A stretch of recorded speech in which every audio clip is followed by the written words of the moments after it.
Eastbourne Herald, published 27th September 2011. Brother's book looks at a former criminal life. Michael Clark is pictured with his family in happier times.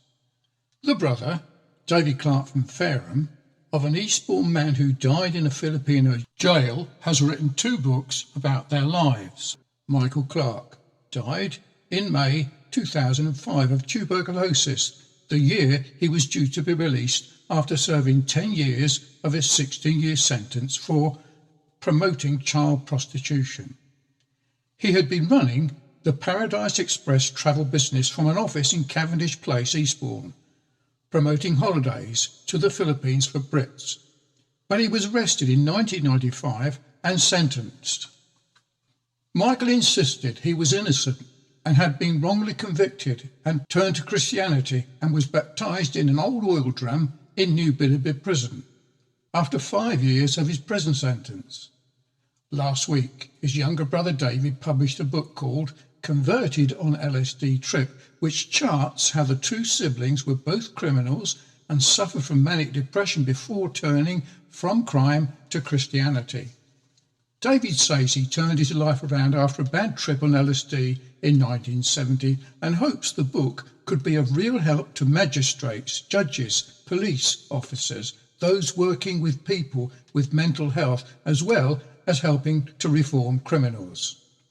Michael was baptised while in prison in the Philippines in 2000 and penned a tribute to his brother's book before he died.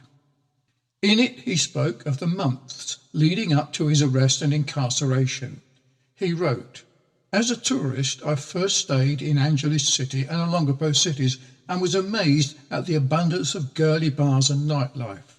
It was crystal clear that sex was on the menu at a very low price. On my return to England, I formed my own travel business, the aim of which was to offer low-cost holidays to my fellow countrymen. I thought I was on a winner because there was no such thing as girly bars in England."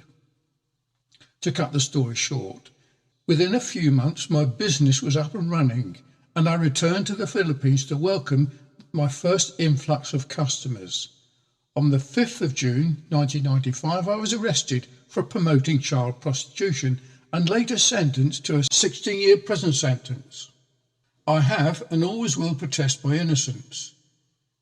There were no child victims or child complainants. My reference to girls was only a general reference to girls as in the Spice Girls, the pop group. I was not promoting children.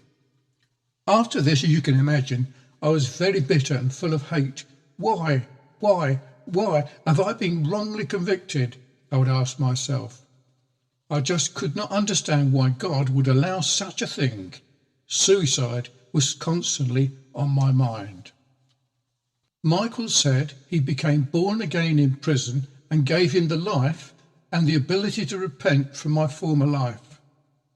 Even though they know that I was charged and convicted for a crime that was totally fabricated, it doesn't alter the fact that the life I was then living was saturated in sin, said Michael. David said this week, "The story is real, remarkable, demonstrates the goodness and mercy of God in saving one through Jesus Christ and the severity of God in leaving to another to himself. But now it's as though Michael too had been plucked like a brand from the burning fire." David, who also campaigned for his brother's release from jail, went to the Philippines and worked with Michael and many convicted criminals in New Billerby prison, has also published over 66 testimonies of conversions from crime to Christ in their joint book, Trojan Warriors, and has also offered to give talks on his and his brother's experiences to anyone wishing to contact him by email nbpttc@yahoo.co.uk.